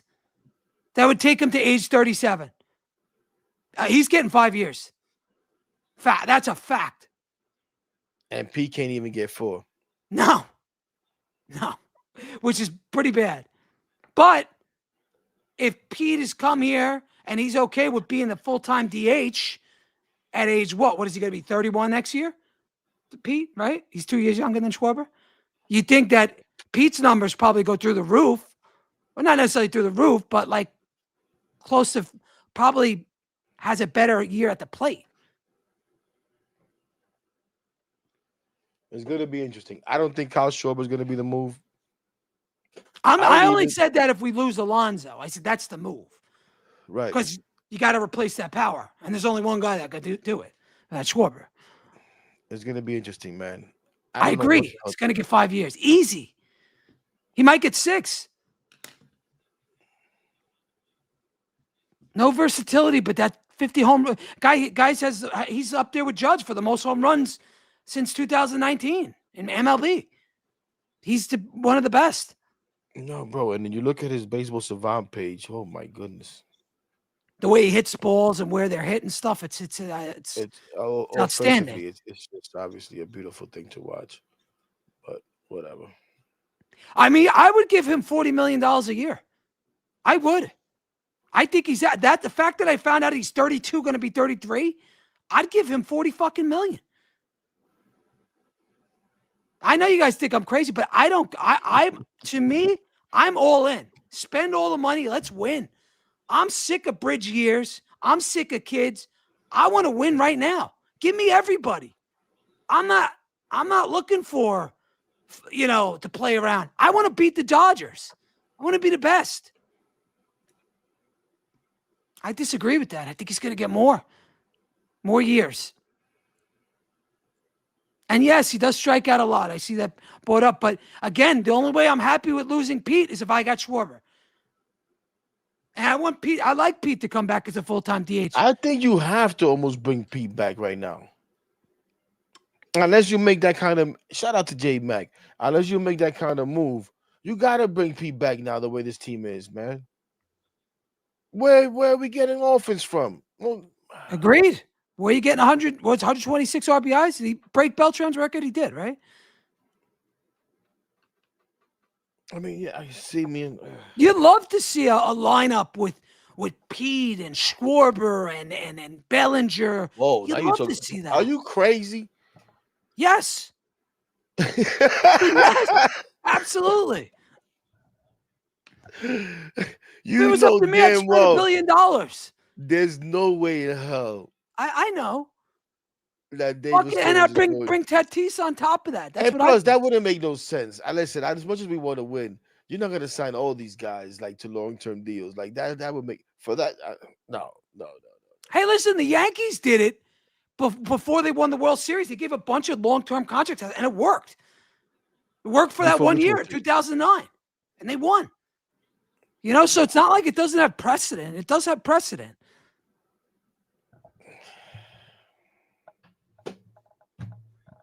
Listen, I know Schwarber strikes out, but he gets What on a base night. and he hits fucking bombs. The guy's the real No, deal. no. He's gotten much better. I don't have a problem with Schwarber. I just don't think it's something like Schwarber, Bellinger, P. Like, come on, we're not doing that. I mean, if you want to beat the Dodgers, don't you kind of have to? I mean, look at that offense they have out there. It's and look at what they did in the World Series, coming back in the fucking in the ninth inning. That's crazy. That team I'm not is a disagreeing with you. juggernaut. I'm not disagreeing with you. I just don't see it likely to happen. Oh, And and I hope you're right, Frank. I hope you're right. But I'm not so sure if David Stearns thinks that way. that P's coming back. But like, And now we're what gonna see other? how P feels about coming back. You know what I'm saying? Maybe P doesn't feel comfortable coming back. Maybe he sees this move and is like, you know what? To hell with this crap. Another thing too looming is the next CBA, which I think is after the 2020 season, 2027 season. There might be a cap in baseball. So if there ever was a time to fucking spend, it's now, because once that cap comes, we're fucked. We can't do this anymore. You have to do what, it'll become like the NBA where it's a disaster and you got to go contract for contract. Just throwing that out there. That's food for thought. Frank says it's over after next season. That's even more of a reason. Okay. Listen, baseball can't be that stupid, right? Baseball cannot be that stupid to actually go through a work stoppage, bro, and miss games. Like they cannot be that dumb. I don't know, there might not, but Frank says there might not be a salary cap, but it looks like it's coming. That's his and everybody's opinion. Yeah, I think it's Because coming. then people don't think that the Players Association will ever accept it. That they've never been. They've You know never what I'm had saying? one, but Yeah, these poor teams like the Pirates and Tampa and all, the Reds, they want a cap. they want a cap. I don't think they're gonna get one. I agree with you guys. I know that, but I for some reason think this time around we might get a cap.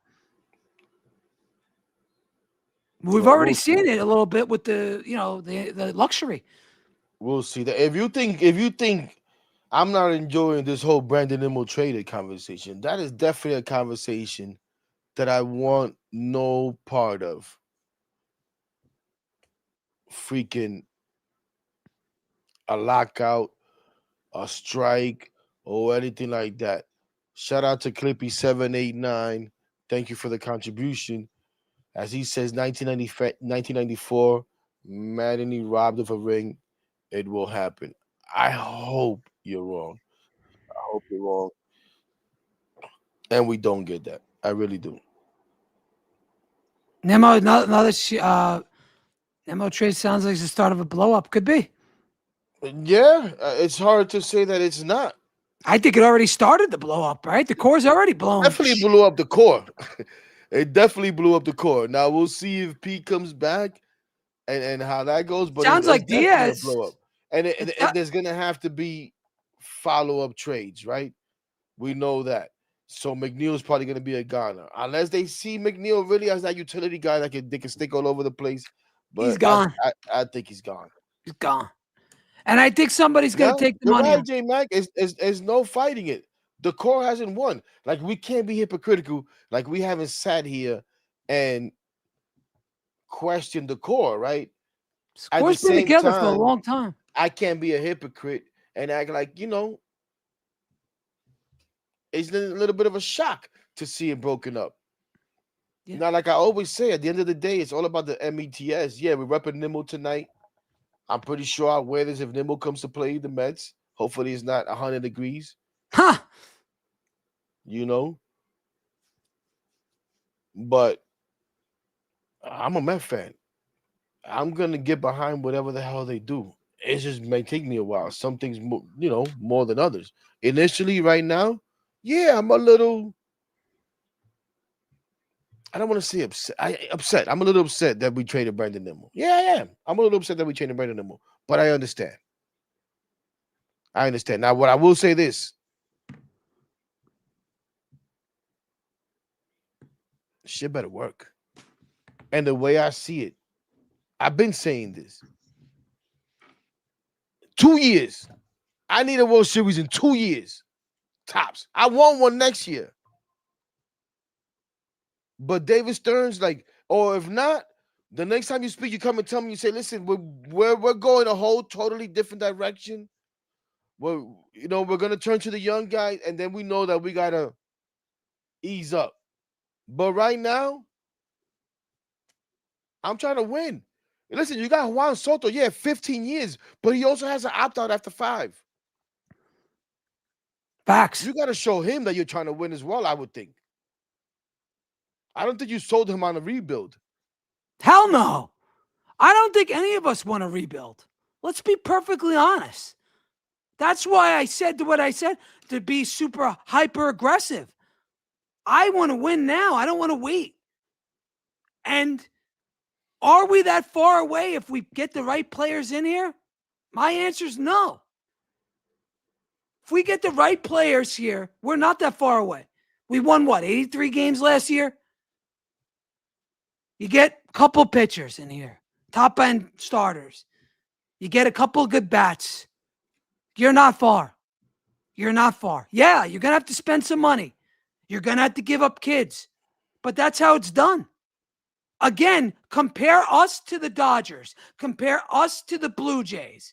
Compare us to all the teams that made the playoffs.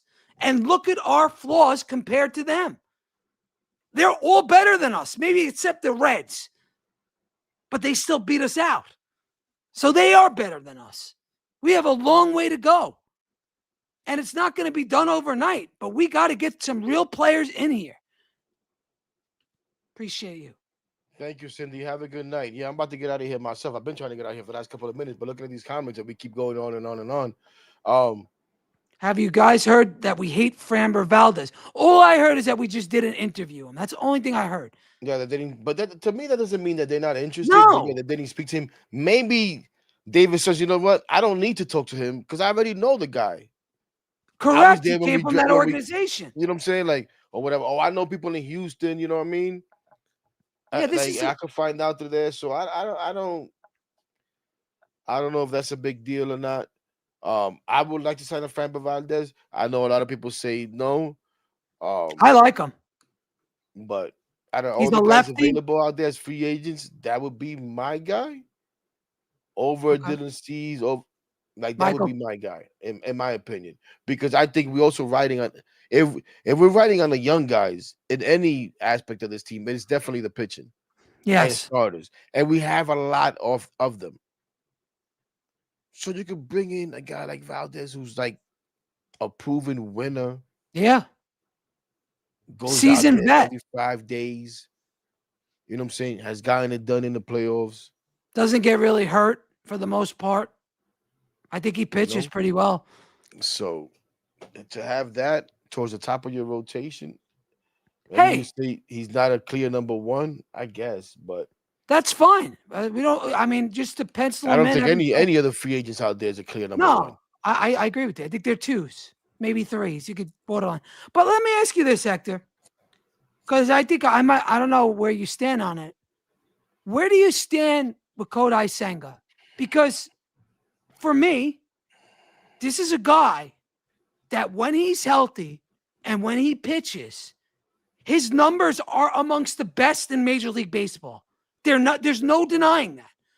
But something happened either last year or the year before where something just doesn't work. Are we going to figure this guy out? Because $15 million for a great pitcher is good. So I don't want to just give this guy away for nothing. Where are you with him? No, I agree.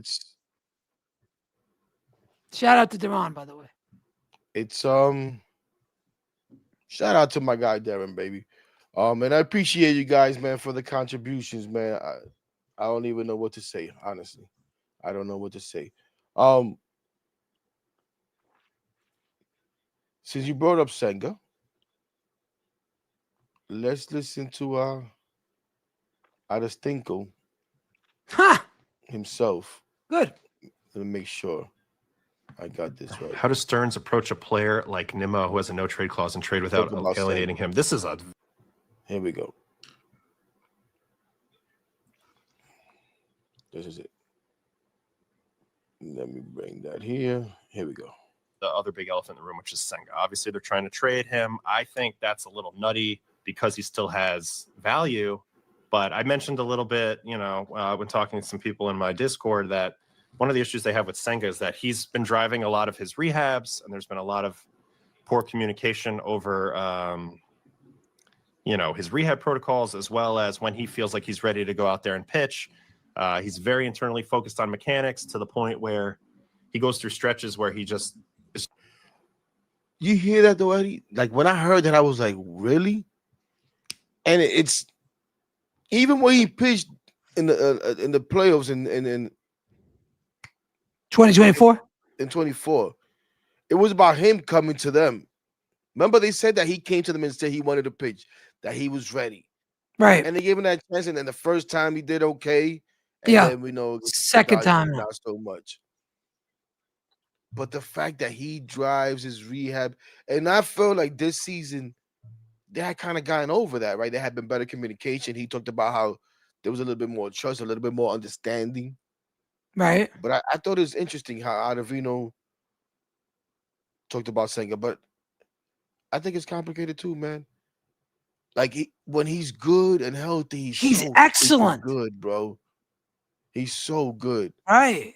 And that's why I don't want to give him away. Like if we're trading, you're talking about a guy with number one potential. So he has number one stuff. He does. And when he has it all going, he's literally unhittable almost. And we're just going to give this guy away or get prospects. Get the fuck out of here. If I'm trading him, I better get somebody damn good for him or somebody that's got potential through the roof. Because at $15 million a year for a potential ace, that is a steal. Yep.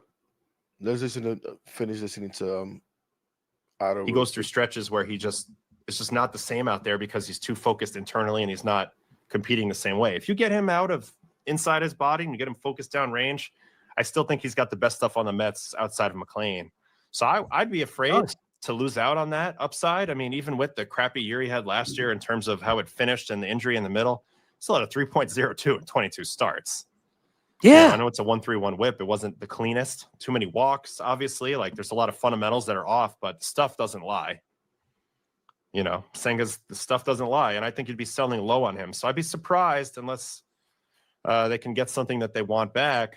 But they have a lot of work to do in the rotation. Montas was a fucking disaster. I thought that was hilarious. He said, "He is a fucking disaster." Was a fucking disaster. That thing. I thought that was great hearing that from a player. Like right. Tell me, listen, he was real honest about some guy. Like he gave a lot of good stuff, man. He talked about Vientos and how. What did he say about Vientos? Well, first he said defense is trash. He can't play third base no more. True.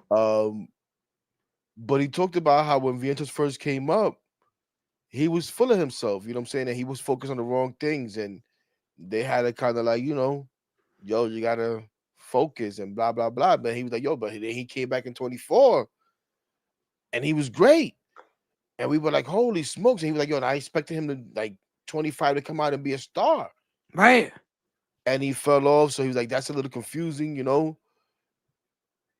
We'll see what he is, but he's like, definitely not third base. We'll see first base, maybe DH, depending on Pete. Like again, he was doing an NOE's breakdown team by team. So he was going through all the scenarios just like we do. And he was having a conversation with himself back and forth and with the people in the comments asking him questions. But I thought he had good insight on Vientos. He talked about Alvi. I thought the breakdown with Alvi was spot on about Alvi using the whole field and going oppo, but really doing it. He even showed the video of Alvi and stuff that I've said. Alvi hitting a home run in right field, and it's almost like, yo, it's almost by mistake. And look how powerful it is. You know what I'm saying? But when you look at his foot, the way his weight, you know what I'm saying? And he's like, yo, if he would just focus and have started trying to pull sliders, which he's never gonna do. No. He has short arms and so on and so forth. Go with it. He Go was with good, the man. pick. I thought it was pretty good. But again, and that's I didn't get to cut those up, so I don't want to go try to find them right now because it'll be too hard. Let me see. Let me make sure. Yeah, I didn't get to cut those up. That's the only thing that I cut up. You know what? Let me play this that I did cut up, just because I thought it was interesting. I thought this was an interesting tidbit. Let's listen to him talk about Jacob deGrom. Okay. And a trade for Jacob deGrom. Okay. That'll never happen, but let's listen to what he said. Everybody keeps pumping this. There's no way Jake said he would waive his no trade clause for the Mets. I'm going to pump the brakes on that right now. Jake's not coming back to the Mets. Sorry, guys. He never really wanted to be here in the first place. He enjoyed it while he was here, and he learned to like it, but he's just not a New York person. Ultimately, Jake wants a place where there's no attention. So I'd be stunned if he came back to the Mets. And you guys can make fun of me if I'm wrong. I have some personal insight on that. I know where Jacob deGrom lives. He lives fairly close to me. Right. If you've been there, it is the complete opposite of New York City. Okay? It is the fucking complete opposite of New York City. It's beautiful houses and beautiful farmland, and people have horses and horse stables and things like money, and it's a very different approach than New York. It's a different world. So I always knew that, Hector. I knew that once he came up in free agency, I knew he was gone because I knew where he lived. And I saw where he lived. I saw where he came from and where he still lives. I thought that was good information, good insight for people that are in denial about that.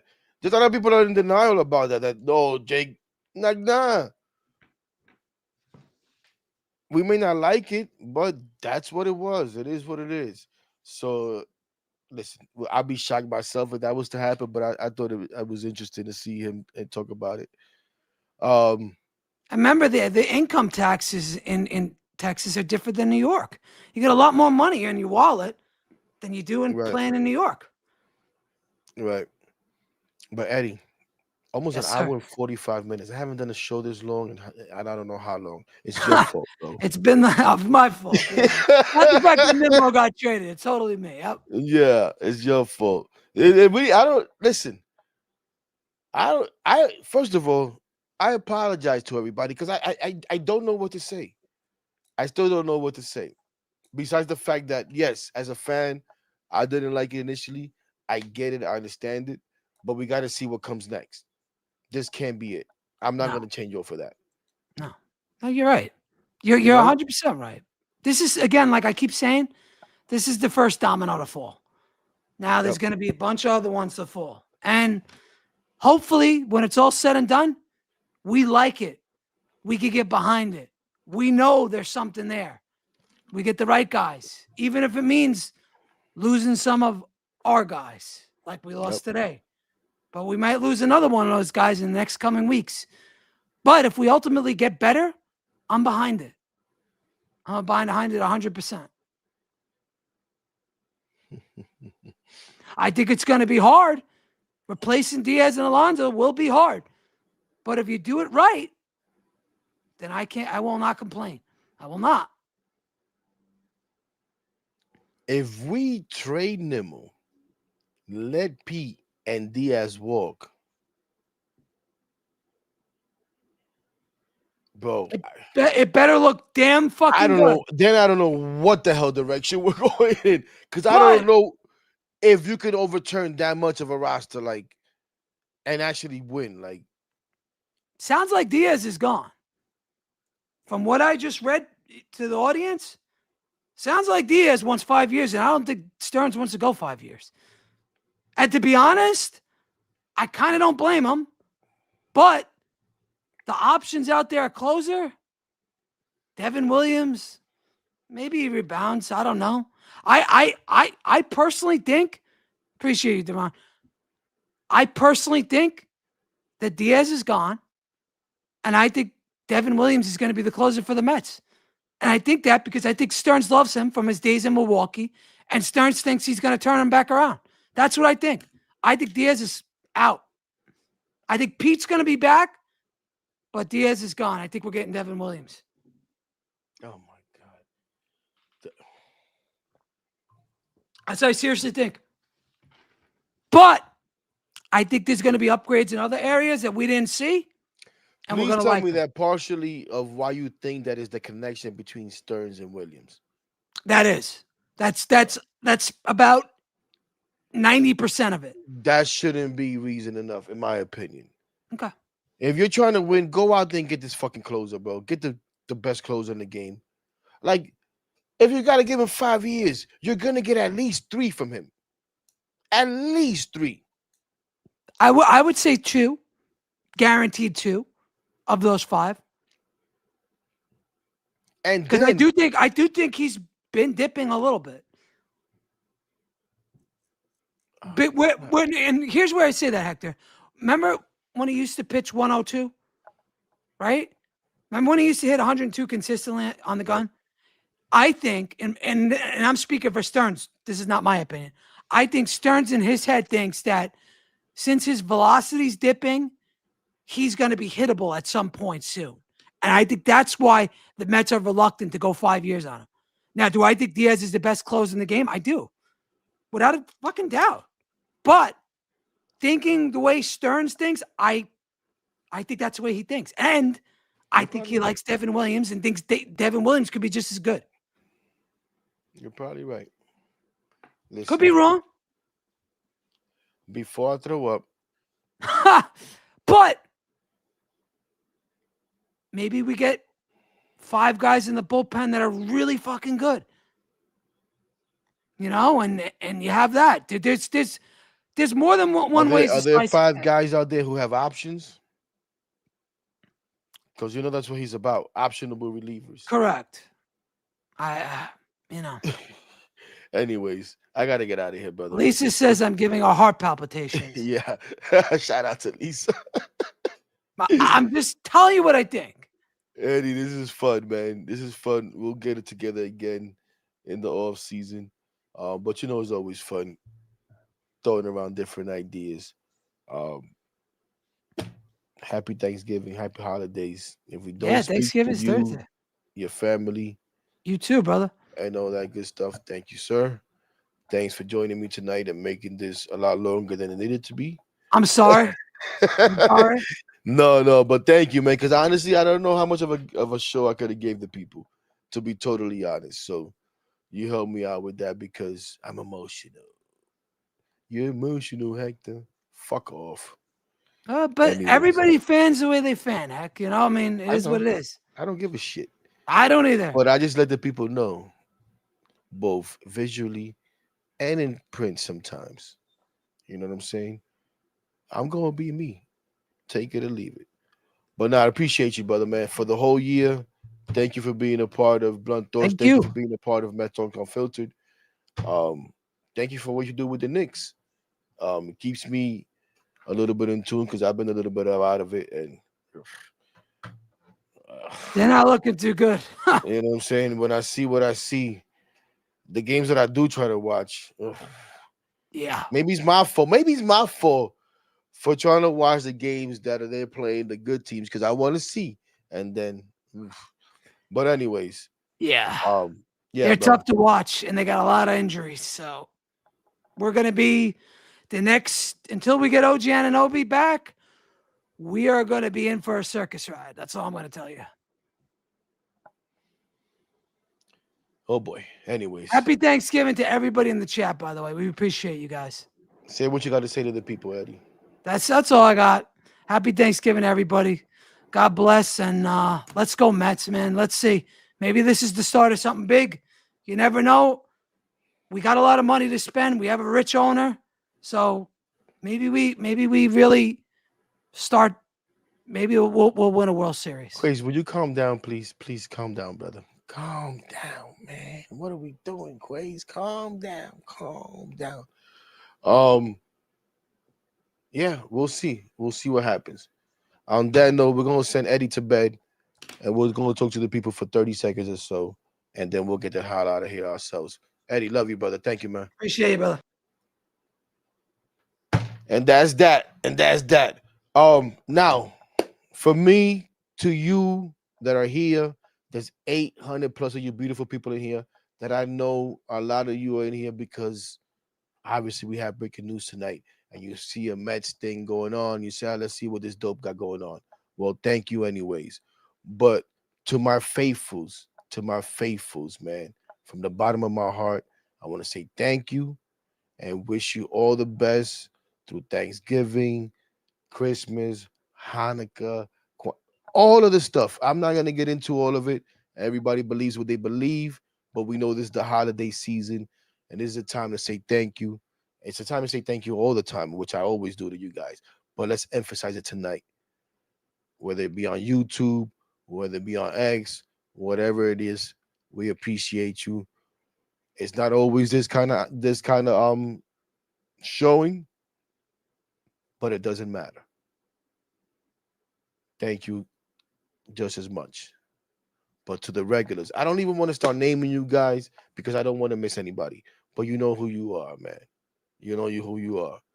Darren, Lisa, Cindy, Junior, Ortiz, Jeffrey, San, Santos, all of you guys, man. I just said I was gonna name people, and here I am. My homie Krishna, who's out enjoying herself. Metsflix, who's become a regular. Let's see if we go through here. Triple G, become sort of a regular. My guy Ken, before he comes to get me. Shout out to Ken. Thank you. M Easy for getting my blood going. Thank you. And everybody, man. If I didn't mention your name, ain't nothing personal. Shout out to my guy Ant. Subway to Shay. Shout out to my guy Ant and Mikey from the I Hate That podcast, man. Appreciate you guys, man. And last but not least, shout out to the homie Quays who rides with me through thick and thin, always helping me out. Appreciate you, homie. On that note, before I get emotional, because I'm a punk, have a good night. Again, happy Thanksgiving. We probably won't see you guys unless something else happens. Till next Sunday, because we are going away to see the family, see a couple of the nieces and nephews and my sister. So we're gonna be doing that. But there it is, man. Good night, everybody. Let's go, Mets.